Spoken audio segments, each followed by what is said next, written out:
Hey guys, Leslie Fiala Urbis here. Happy Thursday. I wanted to come in with a tip about nutrition today. So I typically post on my stories a nutrition tip in my Instagram and my Facebook, and you can follow me, Leslie Fiala Urbis or L Urbis 11, to just go over a little bit of a nutrition tip. So here's what I want to talk to you today. I want to talk to you a little bit about pasta. And I only have 2 types of pasta, and I'm not about the name brands or anything like that.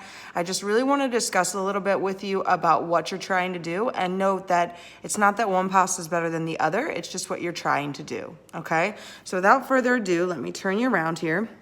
So I have your regular old-fashioned kind of pasta, just regular old enriched macaroni, and as you can see, it's tricolor, okay, versus something that's kind of new and modern and people are doing more of, which is like chickpea pasta. So I'm just gonna turn them here to compare the nutrition facts labels for just a second, okay? So if you look at your traditional over here versus your chickpea over here, you're gonna wind up with about the same serving. And if you look, about the same calories, 200 versus 190, there's really not much difference there. The difference really comes here when you look at the carbs, 41 grams of carbs versus a carb of 32, okay? So let's just discuss carbs for a second. Carbs are needed. Are you a marathon runner? Do you do a lot of running? Do you need the carbs? Do you need to replenish them? Or are you more of like a weightlifter that maybe doesn't need as many carbs or replenishes enough carbs in other ways? Or maybe you're a pasta lover and you could eat like 5 cups of pasta and you know that all those carbs aren't good for you because you don't burn them in a day. So you're choosing to do the chickpea pasta. Now, I want to go into that a little bit more in depth and saying that it's okay for you to eat carbs as long as you utilize the carbs. Carbs are not bad for you, except for, you know, when you do like 300 carbs in a day, but you're sedentary and only take like 600 steps. That's really where that outweigh comes. So the next thing I want to discuss on the food label is the protein. As you can see, 7 grams versus 14 grams. This is actually a lot for pasta. I'm pretty impressed with this.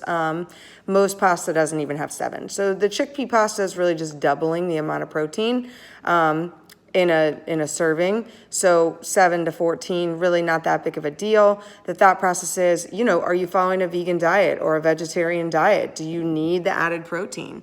Are you, you know, for other reasons not doing any meat right now? Or are you, you know, working out a lot at the gym and you can't eat enough meat, like you have no desire to eat 8 ounces of chicken at a meal or something. And if you don't know what your protein and your carb needs are, that's what I'm here for. I want to help you to know based on your activities if you're getting the right levels of each one. And then last but not least, what I just want to kind of talk about is the ingredients. So as you'll see here, this is just chickpeas, tapioca, pea protein, and xanthan gum versus this one over here, which is semolina, durum flour, spinach powder, tomato powder, niacin, iron, things like that. The reason why this one has the addition of the vitamins and minerals is just because in the process, they took them out because this is a white pasta. This isn't a whole wheat pasta.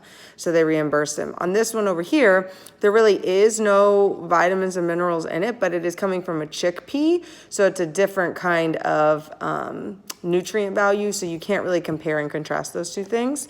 And then the other reason why this one has the tomato and the spinach is because this is the tricolor pasta. So in order to get those colors, they're using those pieces. So really, they both have low ingredients, not a crazy amount of ingredients. So it's no big deal on that part. It's just a lower number. So I just kind of wanted to come in here and talk about that because people go really back and forth on pastas and like, should I use them? Should I not use them? What do I do with it? The honest answer is it really depends on what you're doing and what you need. And that's where I come into play. I want to help you to assess if your needs are right or wrong. So I hope you enjoyed today's learning about pastas. And I want you to know that I have a website now, FitFab Nutrition. You can also just Google registered dietitian Leslie Fiala Urbis, whichever it is, and you're going to find my website, and it's going to talk about all the things that I can do. But what I want to do is help you know which one to get for your family, why you should get it for your family, and if it's just you, just you. But I want to be able to help you, and I can only do that by getting to assess you fully. And that's the benefit you get of, you know, having me as your nutrition and fitness coach and having me on board to do everything with you. So I hope you enjoyed today. Looking forward to working with you. Have a great day.